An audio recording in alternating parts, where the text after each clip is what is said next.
Good morning and welcome to America's Home Cooking. Today I'm going to fry chicken, but before I show you how I fry my chicken, I want to talk a little bit about the chicken. I'm going to be doing legs only. At the tip here at the joint is gristle, and you have it down here. Let me get this off. Here, this is where they separate the joints.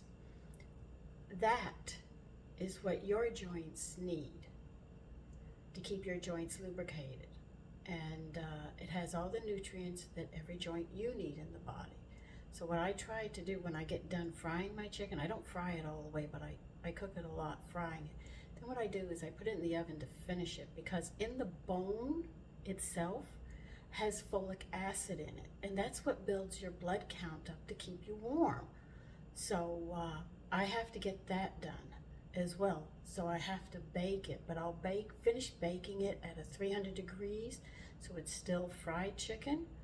And that's what I wanted to bring, the nutritional value of these joints, both ends of this chicken. If you can get it to the point where you can chew it, it's great. If you can crack the bones when you're eating and suck the bone marrow out, you're going to be more nutritious. So the joints here have a lot of minerals in them, and that lubricates those joints and keeps yours from collapsing when you end up with arthritis.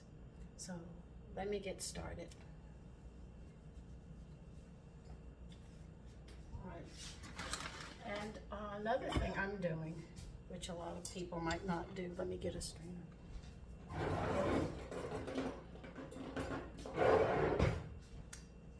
is I collect my flowers when I do things. And then what I'll do is I'll strain them and use them with something else that I'm cooking, because I always have this saved.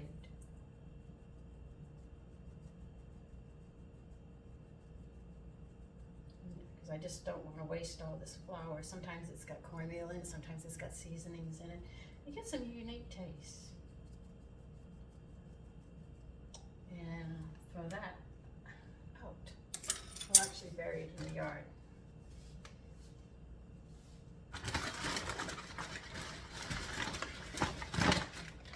I am going to take 1 cup of whole wheat flour. I think that should be enough for what I'm doing.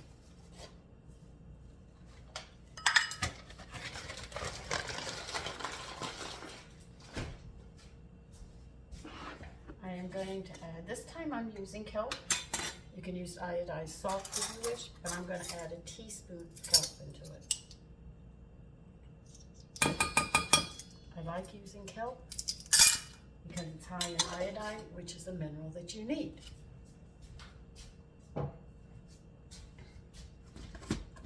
Now I'll let you decide how much black pepper you use, because I could use a lot in the chicken.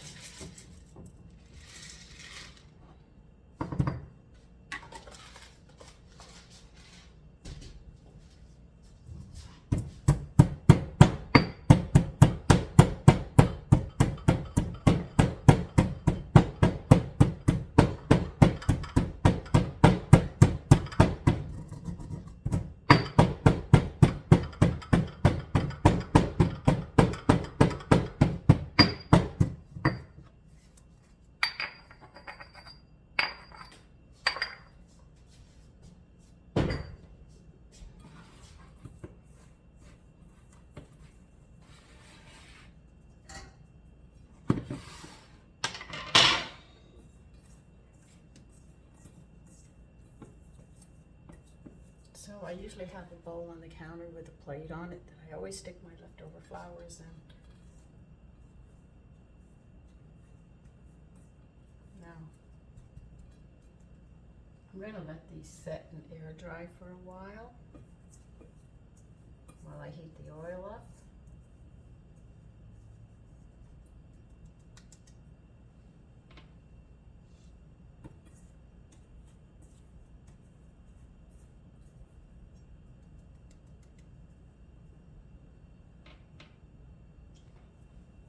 This way, I think I'll put that.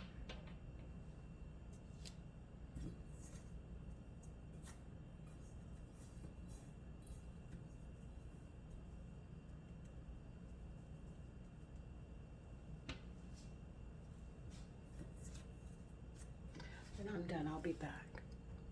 Okay, I've done floured those. And they're sitting right now. Another thing about folic acid, it is needed for the RNA and the DNA of the cells to be built. Pregnant women need it, especially when they've the baby. It's just one of many B vitamins. Another thing is you can't take just one B vitamin. You've got to take them all at the same time, or you cause an imbalance of the other ones. Researchers have found that out. And some people have a higher requirement of some of the B vitamins. And if they do, they have to make sure that they get the other Bs as well, or they throw them off.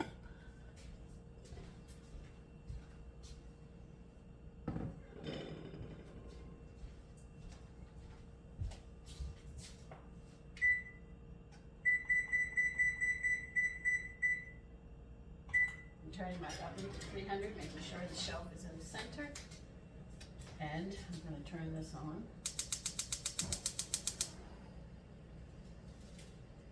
Start to get that pot hot.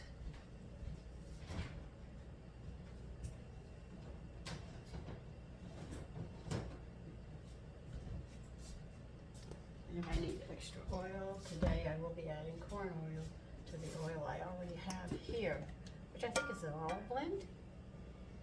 Yeah, that smells like an olive blend.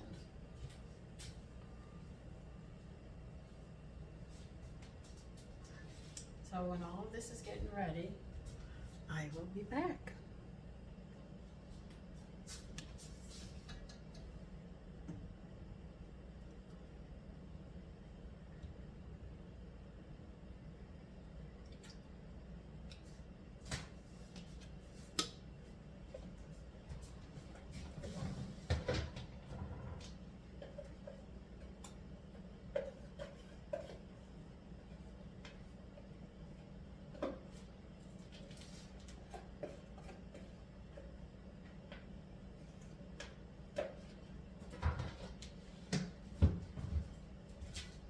I only use oils so much. Sorry, it was quiet for a bit. I was just getting rid of the bottom where the grains are.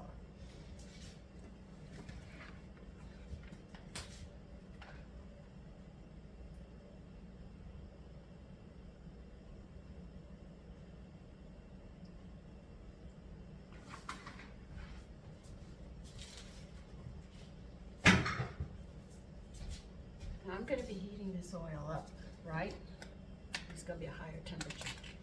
And because I've already used the oil once, I want to keep it fresh. So I am going to add a D-alpha ketoferol, spelled with a Y, 1 capsule. It's 450 milligrams.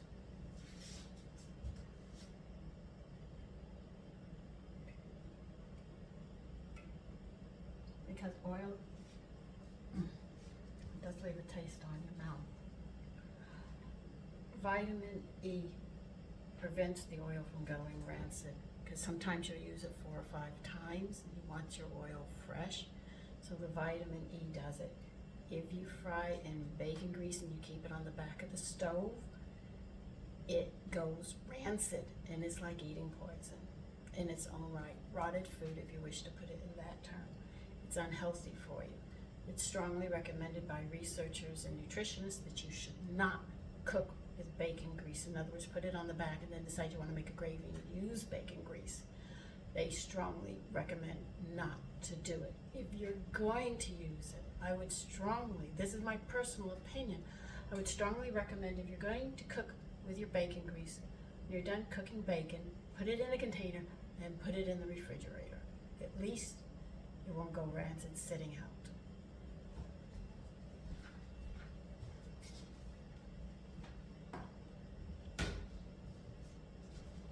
Now when it's time to fry, I will be back.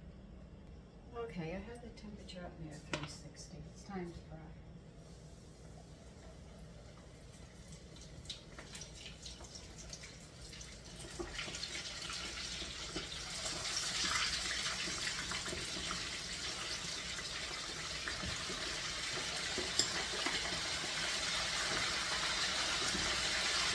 of the batch. Here is the first batch, and I'm going to be putting these in the oven to finish getting the gristle cooked and the bone marrow so we can eat it.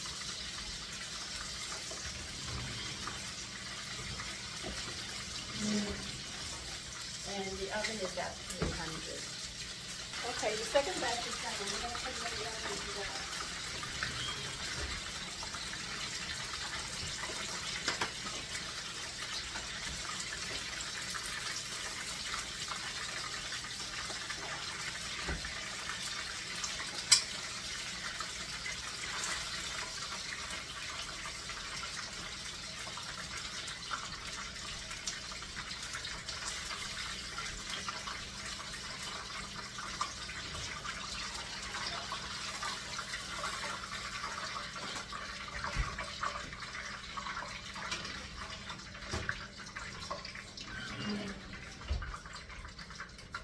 And I'll be back.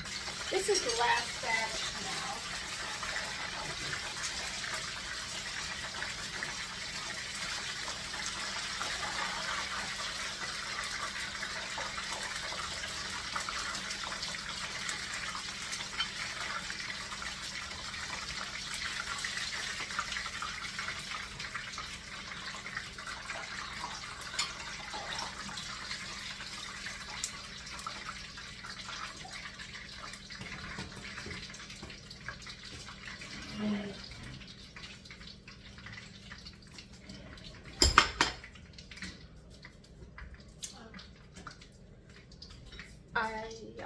I fried them 6 minutes on each side because I wanted to finish baking, like I told you, to get the gristle and to get the bone marrow cooked so we could eat it. If you like this video and you learned something, by all means, please subscribe and click the thumbs up. Listen, enjoy your day. God bless.